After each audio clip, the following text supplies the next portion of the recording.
जी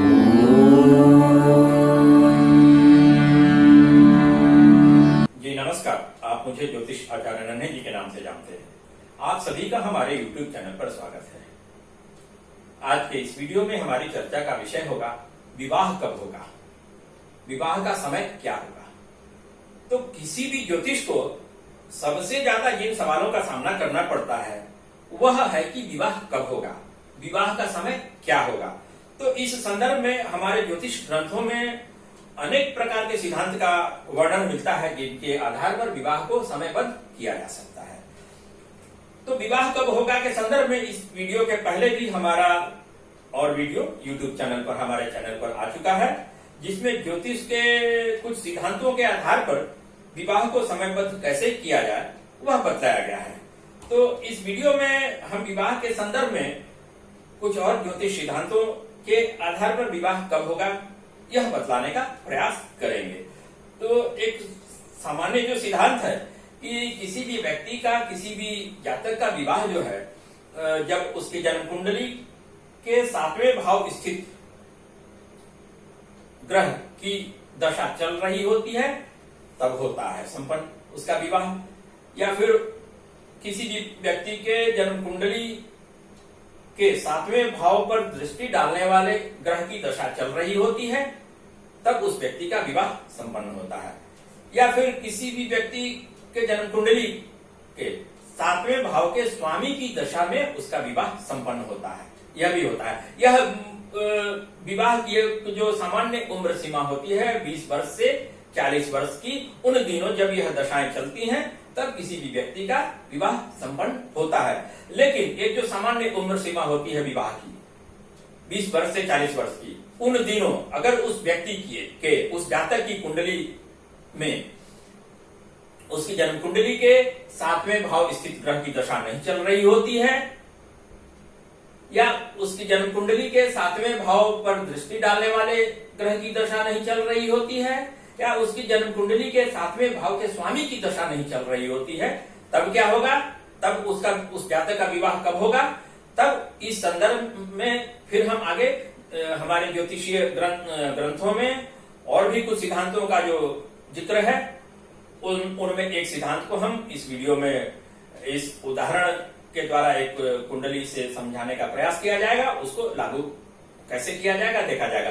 तो अगर किसी व्यक्ति की कुंडली में एक जो विवाह की सामान्य उम्र सीमा होती है 20 वर्ष से 40 वर्ष की, उन दिनों उसकी जन्म कुंडली के 7वें भाव स्थित ग्रह की दशा नहीं चल रही होती है, या 7वें भाव पर दृष्टि डालने वाले ग्रह की दशा नहीं चल रही होती है, या 7वें भाव के स्वामी की दशा नहीं चल रही होती है, तब उसका विवाह कब होगा यह देखा जाए।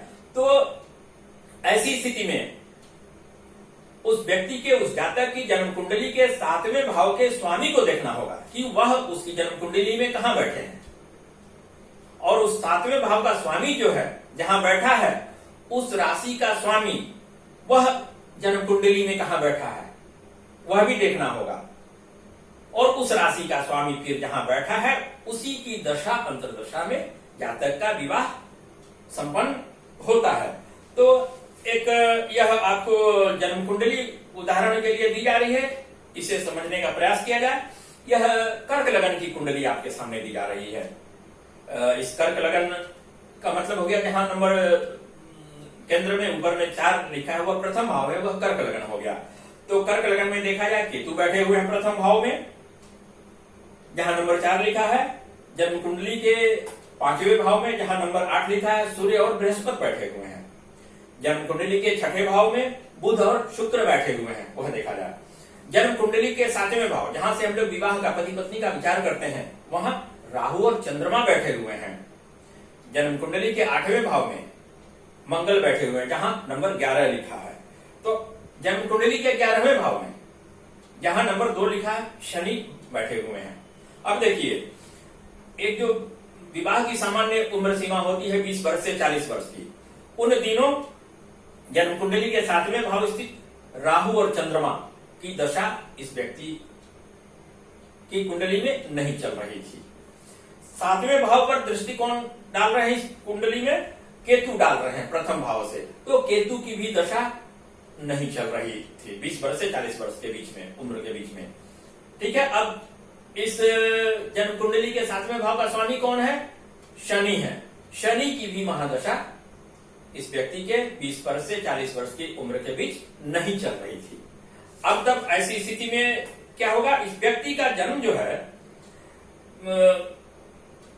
मंगल की महादशा में हुआ, तो 5 वर्ष 9 महीना 6 दिन की उम्र तक यह मंगल की महादशा में रहेगा व्यक्ति।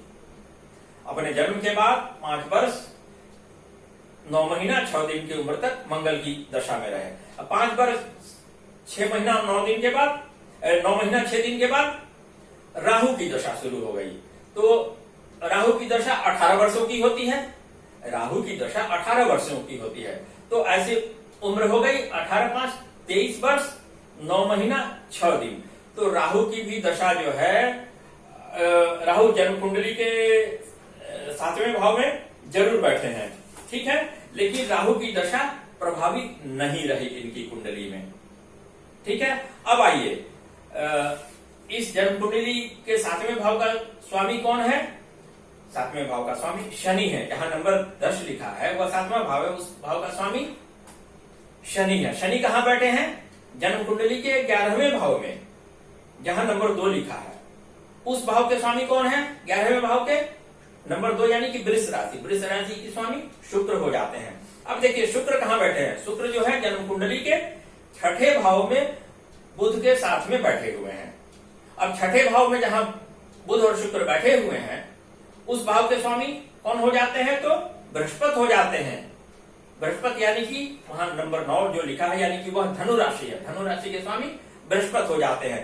तो देखिए जातक की जो उम्र हो गई 23 वर्ष 9 महीना 6 दिन, तो 23 वर्ष 9 महीना 6 दिन की उम्र के बाद जातक की जन्म कुंडली में बृहस्पति की महादशा शुरू हो गई और इस जातक का विवाह बृहस्पति की महादशा और शनि की अंतर्दशा में संपन्न हो गया।